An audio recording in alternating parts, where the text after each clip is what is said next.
Hey, it's Joe Solari, and this is The Business of Writing. And today we're going to settle some of the biggest controversies. It's not Coke versus Pepsi, King Kong versus Godzilla, Ford versus Chevy.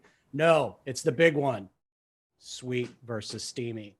And to settle this, we have Merri Mayweather and Tawdra Candle. How you guys doing? Good. Good. Having us.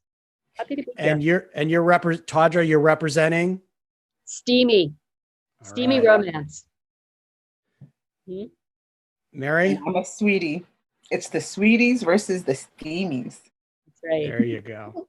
But we're sisters. So That's right. It's a good rivalry, right? Mhm. Friendly It's Yeah. friendly Yeah. rivalry.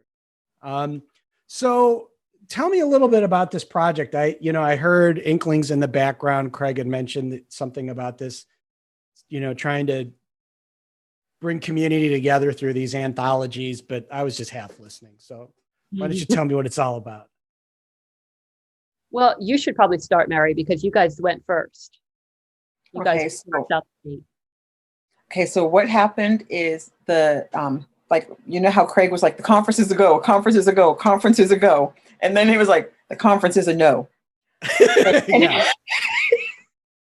And we were like, oh, well, anybody that knows Craig Martell knows that he's not going to sit still for long. So I think it wasn't even a week. And he's like, I got this great idea, guys or gals. And he said, we're going to do a sweet romance anthology. And so he pulled in Lass, and Lass and I call her Lass. I can spell her name. I can't say her full name. Veronica McMaster. Yep. Yeah. And then Erica. And Lass was the head honcho, the curator. But she doesn't write sweet romance. And I do. So then she pulled me in to help. And Ilana. I hope, and that's the only bad thing about phonics. Am I saying their names right? Elana. Ilana. And so the way the process went was there was a team of 4 authors. And as people submitted their first 500 words, if it was snappy and it kept our attention, welcome to the club. If it wasn't, we're sorry. And then from there, they would submit their full pieces. When they submitted their full 10, was it 6 to 8,000 words? 8. Yeah. At least for Steamy, it was 8 was the Okay. max. And how many submissions did you get, Merri? Hundreds. Not like 200, but more than 100. Okay. But what happened is when they submitted the full piece, like that 500 words, they hooked, but they couldn't keep it going. And we had a beta team, right? 6 other readers that it went through. If it made it through those 6 readers, it was in the anthology.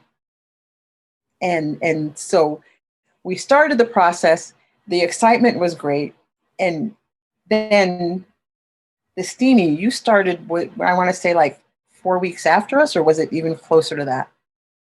Well, my experience was slightly different. I had a reader who is also an author friend, and she said, "Hey, there's this anthology, and it's sweet romance, and this would be great for you, whatever." And I was at the beach, I remember, so I know it had to have been early September, and I said, "Oh, well, that's great, but I don't write anything sweet. I mean, nothing. I don't think I'm capable." I said, I have one YA series from when I first started, but it's paranormal. And I mean, I don't have any readers. That's not what my readers come to me for. It's not for sweet. And she was like, "Yeah, that's too bad." And then about 4 hours later, she was like, "I think they're doing a Steamy too. Are you interested?" I was like, "Yeah, sure." So I submitted my 500 words. It would have been before I went to NINC. So it would have been like mid-September, maybe early September, sometime there. And then honestly, I was knee deep in planning and running NINC. And then I got an email sometime in October saying, "Are you going to send in the rest of your story?" And I was like, I thought I had until December. And like, no, we're upping it. It's happening faster. So I got it done and sent it in. Happily, I already knew what was going to happen. Got it done, sent it in, and I know by, I think, late December, we had our entire team done, and we came out January 12th. We came out actually earlier than what we had anticipated. I think the original release date was February 14th. Oh. Yeah, actually. So we actually came out a full month earlier. But yeah. So I believe I was not as involved in the process as you were, but I know that we had curators who were doing the exact same thing as you were experiencing on your side of things, as far as, going through the stories and putting them all in. So yeah, it was very exciting. It happened fast, and it's like, ooh. Somebody said, "Did you see the cover?" And I said, "Oh no, hello, here it is." So Steamy. Yeah, I was like, "Oh, he's okay, he's all right." And Craig likes to harass him and call him names. I think he referred to him. Here's ours. Yeah, see, there you go. Oh. Yeah, oh, exactly. Yeah, and then when you look at this one, you go, "Ooh," right? Ooh. Craig has referred to him by some uncomplimentary names. I'll just leave it at that. The guy's just trying to earn some money. Right. That's all he's doing. I mean, poor guy. He can't even afford a shirt. No. Poor thing. He's working so hard. He's all shiny. Yeah, he's just. Yeah. Yeah. So, when you guys were going through this editing process, was there some times where there was controversy, like people should have been Steamy but submitted to Sweet, and Sweet that should have gone to Steamy? We don't usually have that problem on my side.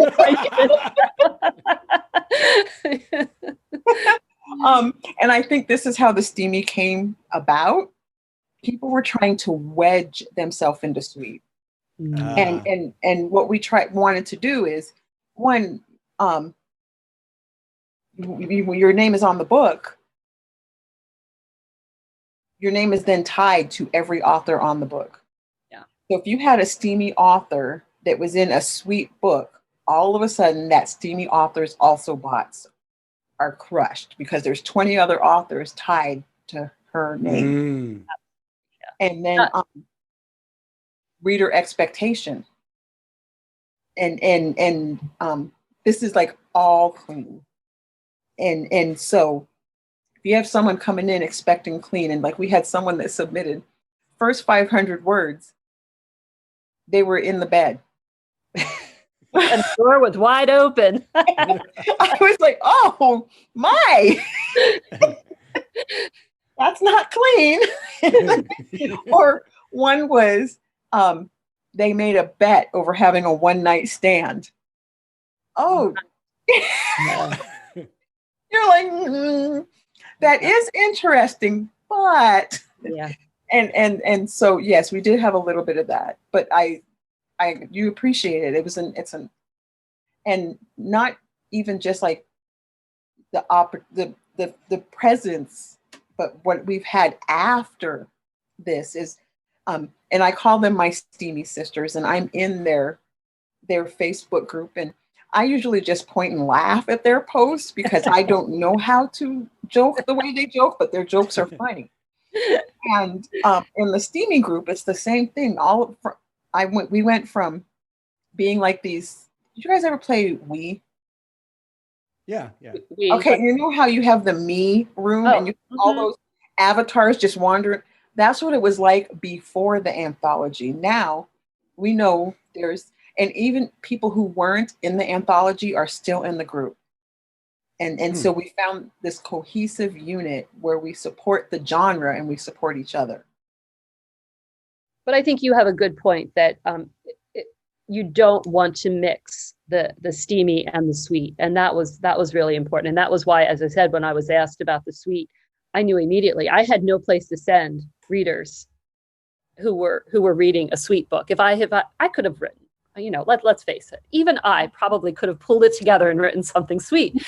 But then where would I have set my readers? Because they would have been really, really traumatized when they went to read another one of my books, and we're like, So yeah, it was much better to stick to what we know.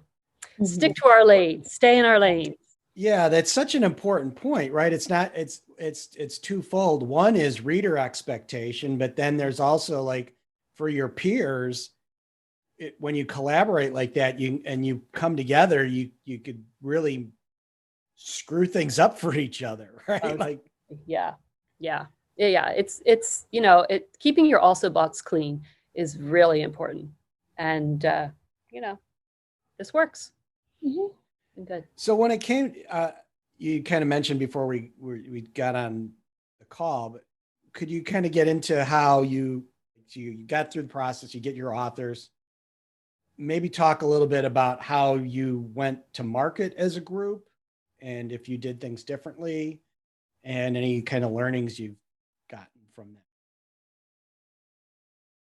that? We did a lot of planning as far as newsletter swaps. We asked each author to do that. We have done a ton of Facebook takeovers. I can tell you that. I mean, my assistant actually was just messaging me, and she's like, "Is this thing you have tonight a Facebook takeover?" I was like, "No, you don't have to do anything. I'm okay. It's just a podcast. It's just me." And so it has been. It's been very frequent. So, you know, I feel like I've been hitting the party circuit for the last 3 weeks, which is great because we're really getting a lot of exposure. We have done, you know, guest posts in other authors groups. We've done ads. We've shared snippets. We've had people make graphics. It's just been a really great team effort. That's the cool thing, that somebody will pop up and say, "Hey, I had this great idea. Let's try this." And everybody says, "Oh, okay. You know, this is what I can do." So it's been very positive. And on the sweet side? On the sweet side, we started with newsletter swaps, Facebook takeovers, and Instagram blitzes. We did a Pinterest thing. We forwarded a Pinterest board, and we just, anything you can do that would get that story out, we did. We begged friends to share. Seems like everywhere I've turned, I've seen it popping up. You guys on both sides. So. And what I was alluding to, because and then what Craig does is he posts our numbers, and he puts us side by side. And what I love is, they're at the time we're like, wow, we're successful, which is awesome. But what we did that was different than what I was telling you than what they did, because we have a lot of KU reads. They have a lot of pre-orders. Our book came out before Christmas. And so to say buy our book when people are already buying presents for everybody was a little like, because sweet romance authors are also like on the side of too kind almost sometimes. We understand you don't want to buy our book this day that it released. Could you put us on your Goodreads TBR list? And so when it launched, not thinking, like we were just thinking you'll buy us afterwards, because when you go on Goodreads, when it launches, Goodreads will send out a notice or a reminder for you on your behalf. Well, then when it launched, they went, it was in KU. Pre-order, you have the book, the sale, it's done. Afterwards, you got 800 page reads. And that's where I think the difference is, because you guys launched after Christmas. You could say, buy our book. So you have more pre-orders than us. Yeah, we did. We also, so we are a tiny bit over a full month behind y'all as far as in timing. And I also think it has been a very weird season to be an author promoting any book right now. I've talked to a lot of friends who have said that in the past 2 weeks, I mean, numbers are unhistorically low, I'll say, because generally this is a great time for us. After post-Christmas, everybody has e-readers, everybody has gift cards, but the world has been so weird that it's been a very strange place to be promoting books of any kind. You know, I happen to think that we're a great escape, And everybody who reads it seems to, you know, feel the same way. I think about both anthologies. But yeah, it's been a very weird time to be promoting the book. Now they are limited release, so we do have this idea that, well, you're only going to be able to get this book until, you know, thus and such a date. So that's, you know, it's good to have that push. It's not kind of like, read it when you get around to it. No, you have to read it now. You really have to. And that's been fun. You know, I've done some things where I sent out a newsletter and said, hey, if you download it on KU or buy it, you'll get these next 3 books of mine for free. Because I'm releasing one novella every month in one of my series this year. So I just said, hey, you know, show me the pre-order. This is what you get. So that's great. You know, it's cool. when I'm like, oh, let me write that down. Yeah, that worked out very well. My readers love that. They're like, oh yes. So I mean, basically, it was a subscription, and it got us a sale, or you know, several sales.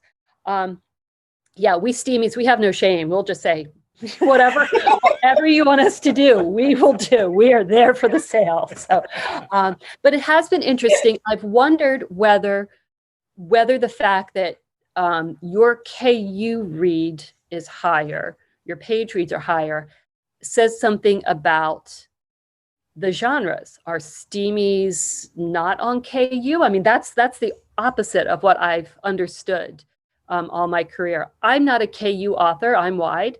I have one series that's KU. So I'm not really sure, but it's been interesting to look at it that way and say, are there more Sweet readers who are, you know, KU readers? I don't know. I also wonder if you looked at the authors in each anthology, what their percentage of wide to KU would be, right? So like if it was predominantly Sweet were writers that were in KU, then their audiences are going to be leaning that way versus, you know, if it was just randomly came out the other way. Because like you said, probably the biggest pull was from that collective group of authors all saying, hey, I'm in this. And, you know, you cross-pollinating. Yeah. And Kat Johnson and I are both wide, who are, you know, the headliners on Steamy. So that, you know, that could be part of it. And I know at least 5 other authors in it who are also wide. So. Oh, I didn't think about that. Yeah. Wow. Yeah. And there's another secret.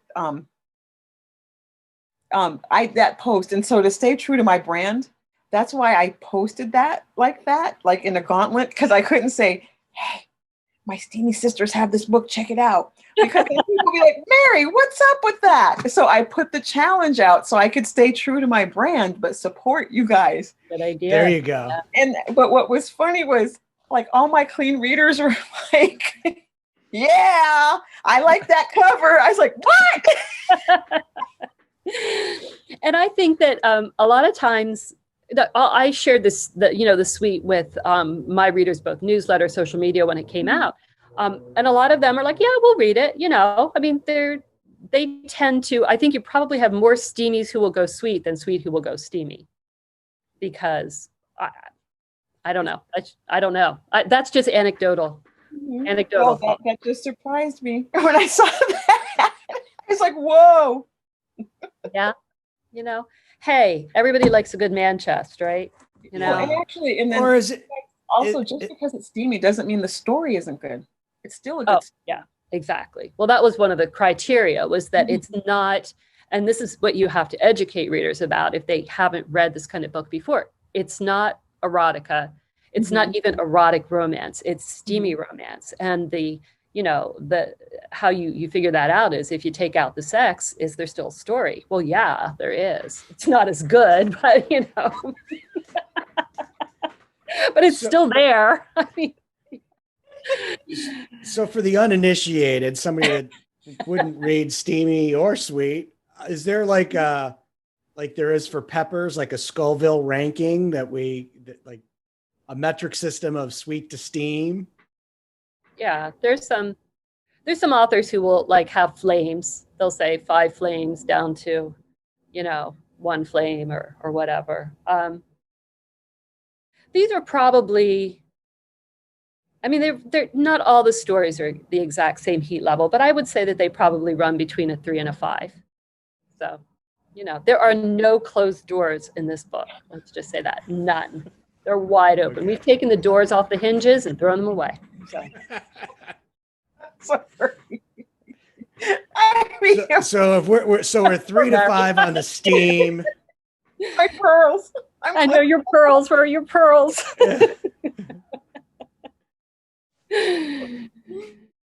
I'm sorry. I'll behave.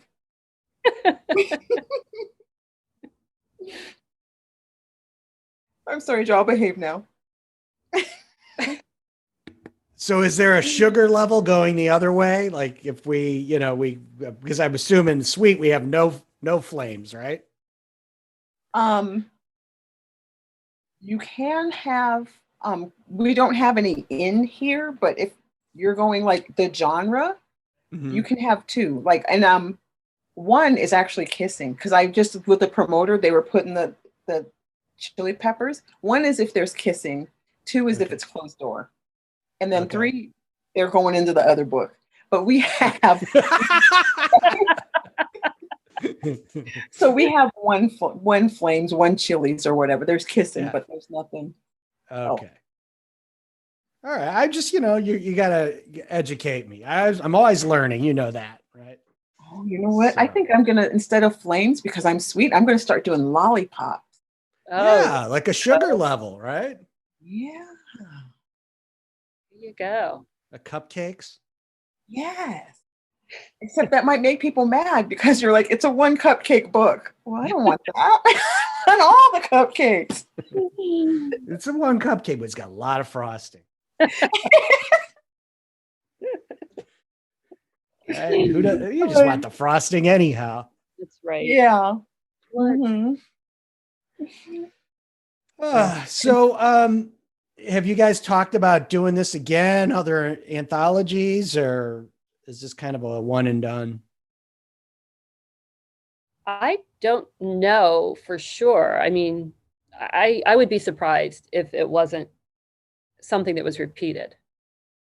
That's all I'll say. Nobody has come to me and said, will you write something in a month, for it, but that's okay.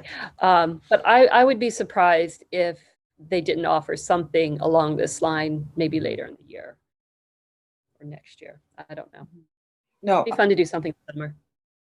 I agree with her. Like, if anything, it would be, I could see us like going to the side, hey, you want to write a book together? Yeah. Because it was fun in the end. Yeah. So, did you develop any like relationships with authors that you didn't know about before through this, that maybe like now you may think, oh, we should write with? Or I don't know. I knew a lot. I knew Kat and Dylan Crush and Delancey, who are in it. I've met a couple who we'll see down the road. It would be really down the road because I'm planned out through 2023 at this point. So it would have to be be way down the road, but we'll see. And the same question you, Merri, but the other thing is how many of, like in the mix, how many would you say are kind of like authors we know in the community, and how many were like folks that are just getting started and this was kind of their first shot at getting published? Are you ready for this? Is like my biggest takeaway from this. I didn't know any of the other authors, not even Ilana. Oh, okay. I really, really thought I was out in the wild all by myself. Like, all my friends are Steamies. So, and so I would go to these writing sprints, and God love the Steamies. That's why they're my sister. They would listen to my sweet story and go, good job, Merri. Right. And in their heads, they were thinking about what came next in their life, right? That would be better if she did this. And so I'm sure you do know them. I just didn't. Okay. And also because I'm more women's fiction than I am romance. And so, yeah, because you weren't in Edinburgh, but because I met last in Edinburgh. Ilana was in Edinburgh. I don't know how we didn't meet there. Oh, I did know Jenna Hendricks. And Okay. and she was in there. Yeah, when I was looking at the titles, I mean, I would say probably about 50% of the folks on the books I recognize, but I didn't know how. Did you guys try to look for kind of emerging authors in this, or you just really left it to what came in? We a little of both because we had so much come in, and we did want some emerging authors because then a rising tide lifts all boats. And I've been writing for 5 years, and I remember the beginning, not knowing what to do, or knowing just enough to get myself in trouble. Yeah. And so there were a couple, not that many, that knew they knew to submit, they knew to do it, but what happens after that? And like so, it also turned into a mentorship thing because this is how you do your social media. This is how you get your newsletter started. This is how. So it was a nice mix. And the takeaway is just because you didn't have all this experience, it didn't exclude you from the opportunity.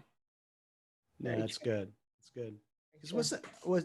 Did the 20 Books group do another anthology, like a urban fantasy prior to this? Oh yes, like a year ago they did. Yeah, I think Jamie Davis ran it. So, yeah, I think that's great to see an opportunity to help. It's like to help an author not just get their works published, but like understand what's involved in, the publishing piece of this thing and working with your peers and not disappointing them, right? Like that's if you're going to take this really serious as a business, one thing you can do to screw up your career really quick is not show up on game day when it's an anthology coming out, right? Yeah. Exactly. Yeah. True. And I think that there were a lot of authors, I know in the Steamy group, who have only been KU, and with some of us wide, they were listening to what we were saying too about, overall plans and promotion and that kind of thing. And that was very interesting. So yeah, it's been cool. It's been a nice mix. It's been a nice battle. So you've got the anthology under your belt. I probably is going to take us a little time to really see what is the better of the two. That doesn't stop you, either of you, from your own careers. What do you guys got lined up? Well, this was the second of 3 releases I had in January. Wow. I released my 100th book in December of last year. So congrats. Yeah. So I'm just kind of keeping on. I'm doing in conjunction as a complementary series to my Love in a Small Town series. I am doing holiday novellas. So I did one for New Year's. One will come out for Valentine's, St. Patrick's, Easter, prom in May, something in June. Something's happening in June. I can't remember. July, September, October, so on. You get it. The little holidays. I have a trilogy, the follow-up trilogy in my Diagnosis Love series coming out in April. And I have my next 3 military romance coming out in July. Wow. Yeah. So, yeah, probably about 18 books this year, I think. Wow. Whoa, girl. Yeah. Whoa. Off the streets. It keeps me off the streets. Keeps me busy. Well, and you're not planning a massive conference, so that gives you a few more books to write. Right? I'm just helping to plan a massive conference. I'm president of the organization planning the conference, so it's not like I'm just sitting back, But yeah, it is definitely a lot nicer to be thinking about the conference this year without going, how is this going to work? Because we're relatively certain that we will not be under the same restrictions that we were last year. Yeah. So yeah, it's a lot nicer. Well, as one of the people that will be getting a T-shirt when I come back next year, Survivors. I survived. I showed up. It was amazing how you guys handled that and how well that Nink went off, given all the tumult and just uncertainty, right? Like a small but mighty group. Yeah, we have made it, I don't count on it yet, Joe, because we have made it contingent. You have to actually survive through September. So you got to be really careful. If anything happens to you before now in September, you don't get a shirt. Okay. Fair enough. But we like to be wide open and very clear about these things, Merri. It's all laid on the table. So take that vitamin C, Joe. That's right. I will. That's right. A t-shirt is at stake here. And Merri, when you're not on Clubhouse, what'll you be writing this year? I am starting a new series, and now I'm kind of on the fence because I wanted to do one in April, one in July, one in October, and then I have my Christmas. But then what happens is I get all these great ideas, and so I'm trying to stick to the slow release and focus on the marketing. I'm trying. It's hard. Trying. It's hard. I hear you. Is your new series going to be, is it women's fiction? Yes. Yay. Yes. Yay. And so what I'm doing on Clubhouse is at 10 o'clock my time, because I have friends in Europe, it's 5 o'clock in the morning their time. We meet and then we do writing sprints. How cool.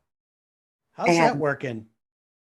It is well, because one, I take like a 15-minute nap before I go on, because I'm then up till 12 o'clock and I have to go to school the next day. But it's a good shutdown restart for my brain. And two, for them, because it's earlier in the morning, they're career authors. It's that wake up early and get the work done for them.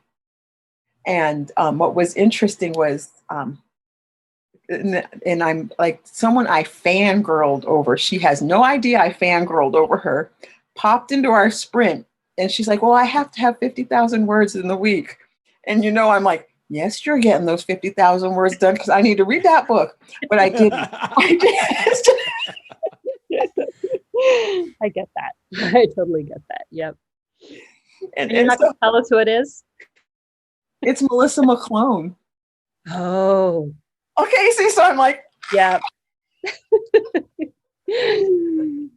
So you didn't write, you just sat there and were like, right. Oh, I wrote, but it was really cool. It was like, okay, she needs to get these words done. How you doing, Melissa?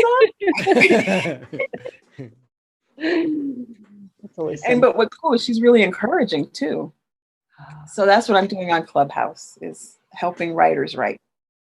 Now, see, that would entice me over. Merri, to Clubhouse is sprinting. So I'll have to consider that.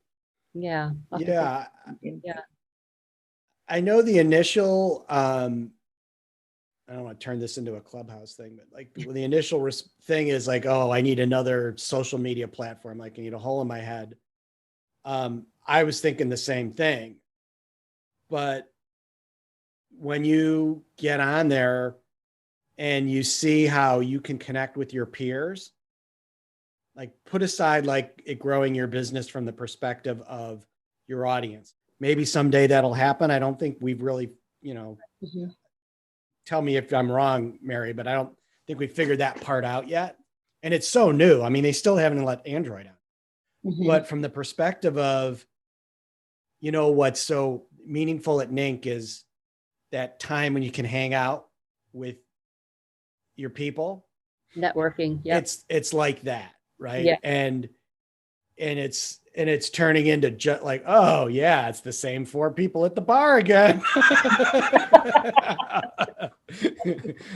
I'd say you got a problem, but I'm here to see you're still here. So I better just shut my mouth. What room are we going into next? Right. It's cool. I've learned some things there too. Like I'll pop into other rooms and just for ideas. Yeah, that there's there's some places you go where it's like, ooh, this is yucky. But then there's other stuff where I went into a room yesterday. I just dropped in and there was this guy and he was talking about reading people by their face. Right. That's like his all of a sudden my face just went, ooh. Right. Like, and this guy was smart and he was talking about like how eyebrows tell you this and how ears tell you that. And I mean, it was crazy. And he teaches salespeople how to use, like how to read people's faces. Oh, okay. Right. And like, this guy's just talking like, and so then I go and I check out his website and I'm into his whole thing. So I think there's a lot of, you know, there's those nuggets there, as well as there's, you know, I'm going to teach you my 7 secrets to becoming a millionaire while you sleep and you have your phone turned on. Yeah. Yeah. All you have to do is buy my course and join my mastermind. You know what, Tawdra, are you going to Vegas? At this point, I don't know. I don't have any. When is it this year? November. Yeah. If you are, I want probably not. I'm not going to be doing any traveling after. I'm not going to be doing, sorry, my internet is giving me unstable. I'm not going to be doing any traveling after NINC for a good family reason. I'm not going to say any more than that, but because something good is happening in October. I'm going to have to just mail you, like, I want t-shirts.